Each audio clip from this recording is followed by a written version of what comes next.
Assalamualaikum warahmatullahi wabarakatuh. Perkenalkan, nama saya Hilda Putri Ningrum dengan NIM 22080160039 dari kelas Biologi 1B. Di sini saya akan menjelaskan 6 ayat yang berkaitan dengan sains. Yang pertama adalah ayat tentang pendidikan. Dalam surah Al-Mujadilah ayat 11 mengenai berlapang dalam menuntut ilmu. Allah Subhanahu wa taala berfirman, A'udzu billahi minasyaitonir rajim. Bismillahirrahmanirrahim. Ya ayyuhalladzina amanu idza qila lakum tafassahu fil majalisi fafsahu yafsahillahu lakum wa idza qila anshuzu fanshuzu yazifa'illahu alladhina amanu minkum walladhina utul ilma darajat wallahu bima ta'maluna khabir.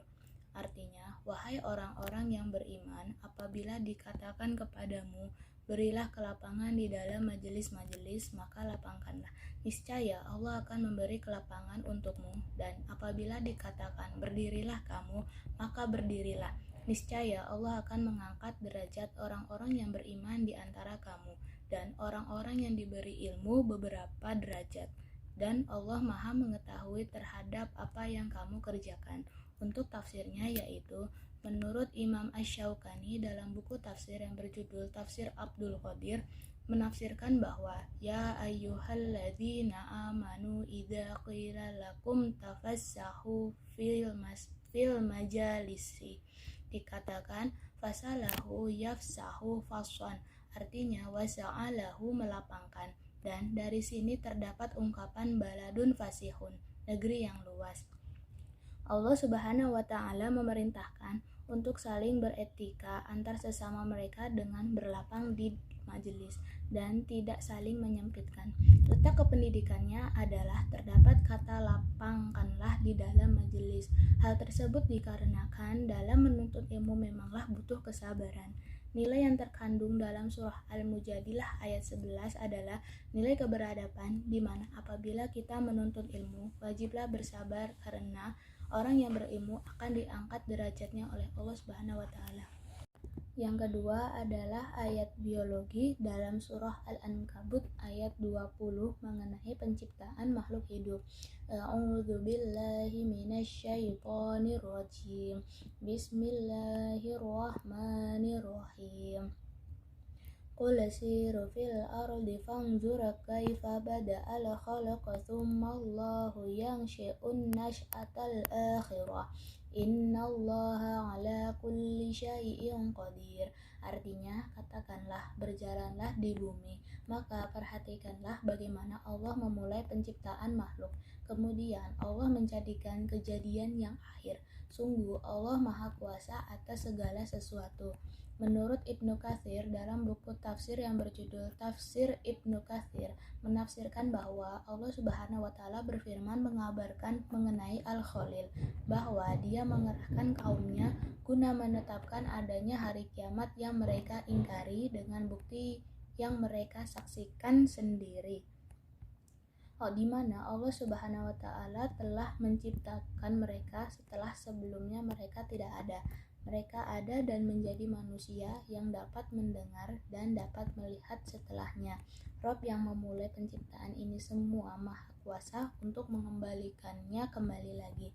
Letak kebiologiannya yaitu terdapat pada proses penciptaan makhluk hidup yang terdapat di bumi.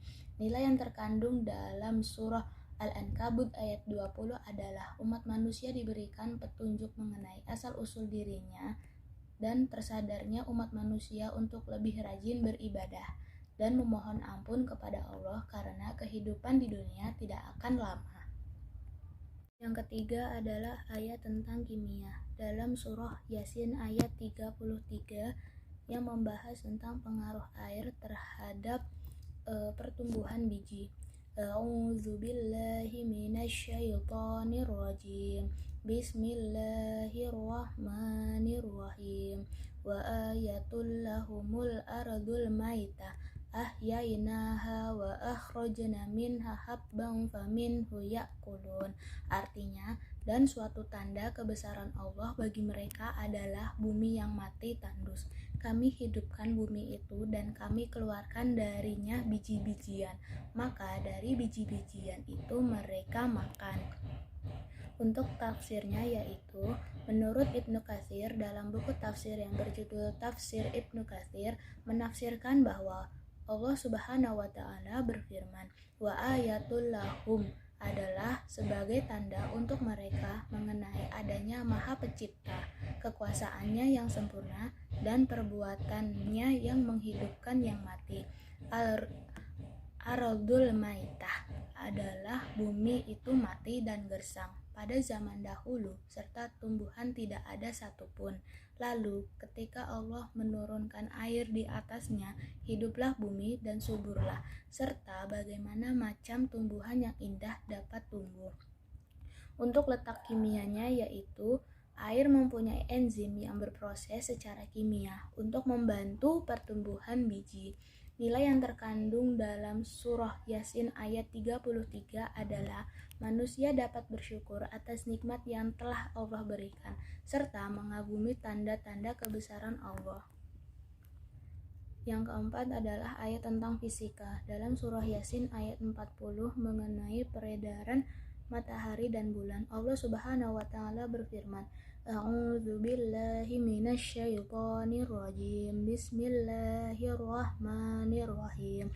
Lasyamsu yanbaghi laha an tudrikal qamara walal lailu sabiqun nahar wa kullun fi falaki yasbahun. Artinya, tidaklah mungkin bagi matahari mengejar bulan, dan malam pun tidak dapat mendahului siang, masing-masing beredar pada garis edarnya. Untuk tafsirnya yaitu, menurut Profesor Dr. Al-Wahbah Az-Zuhaili dalam buku tafsir yang berjudul Tafsir Al-Munir menafsirkan bahwa lasyamsu yanbaghi laha an tudrikal qamar, matahari tidak dapat menyalip bulan dalam perjalanannya sehingga berkumpul dengan bulan pada malam hari, sebab keduanya mempunyai garis edar sendiri sehingga tidak memungkinkan bagi salah satunya memasuki jalur yang lain. Walaupun dalam penglihatan mata setiap sebulan sekali matahari terlihat mendahului bulan. Walal lailu sabiqun nahar, malam tidak akan datang sebelum berakhirnya siang dan tidak mendahuluinya. Malam datang tepat pada waktunya dan tidak mendahului yang lain. Wa kullu, tanwin pada kata ini iwat, tanwin menjadi pengganti keberadaan mudhof ilaihi. Maksudnya adalah masing-masing dari matahari, bulan, planet, dan bintang yang lainnya. Fi falaki, beredar dalam orbitnya dengan lancar. Benda langit di sini diposisikan seperti makhluk berakal. Untuk letak ilmu fisikanya yaitu pada peredaran matahari dan bulan yang berputar sesuai dengan garis edarnya. Untuk nilai yang terkandung dalam surah Yasin ayat 40 adalah manusia dapat bertafakur atas segala yang Allah ciptakan. Yang kelima yaitu ayat matematika. Dalam surah Hud ayat 24 mengenai konsep perbandingan, Allah Subhanahu wa taala berfirman, A'udzu billahi minasy syaithanir rajim. Bismillahirrahmanirrahim. Matsalul fariqaini kal a'ma wal asammi wal basiri was sami'. Hal yastawiyani mathala afala tadzakkarun. Artinya, perumpamaan kedua golongan orang kafir dan mukmin seperti orang buta dan tuli dengan orang yang dapat melihat dan dapat mendengar. Samakah kedua golongan itu? Maka tidakkah kamu mengambil pelajaran? Untuk tafsirnya yaitu, menurut Ibnu Katsir dalam buku tafsir yang berjudul Tafsir Ibnu Katsir menafsirkan bahwa matsalul fariqaini yaitu orang kafir yang disifati dengan kesengsaraan dan orang mukmin yang didapati kebahagiaan.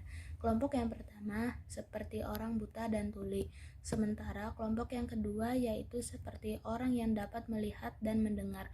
Oleh karena itu, orang kafir tersebut buta dari kebenaran selama hidup di dunia dan di akhirat. Ia tidak akan pernah mendapat petunjuk menuju kepada kebaikan dan tidak pula mengetahuinya, serta tuli dari berbagai hujjah sehingga tidak dapat mendengar apa yang bermanfaat baginya. Untuk letak ilmu matematikanya dalam ayat ini yaitu diterapkannya konsep perbandingan. Untuk nilai yang terkandung dalam surah ini yaitu umat manusia dapat membedakan mana yang diperbolehkan agama dan mana yang tidak diperbolehkan agama. Untuk ayat yang terakhir yaitu mengenai teknologi informasi, surat Ar-Rahman ayat 35 yang membahas tentang percikan api dan cairan tembaga. Allah Subhanahu wa taala berfirman, A'udzu billahi minasyaitonir rajim. Bismillahirrahmanirrahim. Yursalu alaikuma syuwadum min nari wa nuhasun fala tantasiran. Artinya, kepada kamu jin dan manusia akan dikirim nyala api dan cairan tembaga panas sehingga kamu tidak dapat menyelamatkan diri darinya. Untuk tafsirnya yaitu menurut Ibnu Katsir dalam buku tafsir yang berjudul Tafsir Ibnu Katsir menafsirkan bahwa yursalu alaikuma syuwadum min nari wa nuhasun fala tantasiran. Dari Ibnu Abbas, Ali bin Abi Thalib meriwayatkan bahwa yang dimaksud dengan syuwadun adalah api yang membara. Mengenai firman Allah wa nuhasun cairan tembaga, dari Ibnu Abbas, Ali bin Abi Thalib meriwayatkan yaitu asap api, dan hal yang sama diriwayatkan dari Abu Shalih, Sa'id bin Jubair, dan Abu Sinan berpendapat mengenai masyarakat menyebutnya nuhas. Untuk letak ilmu teknologi informasinya terletak pada nyala api dan cairan tembaga yang saat ini dikonsepkan dengan pistol. Untuk nilai yang terkandung dalam surah Ar-Rahman ayat 35 adalah senantiasa mengagumi tanda-tanda kebesaran Allah serta bersikap hati-hati menggunakan api. Cukup sekian yang bisa saya sampaikan, kurang lebihnya mohon maaf. Wassalamualaikum warahmatullahi wabarakatuh.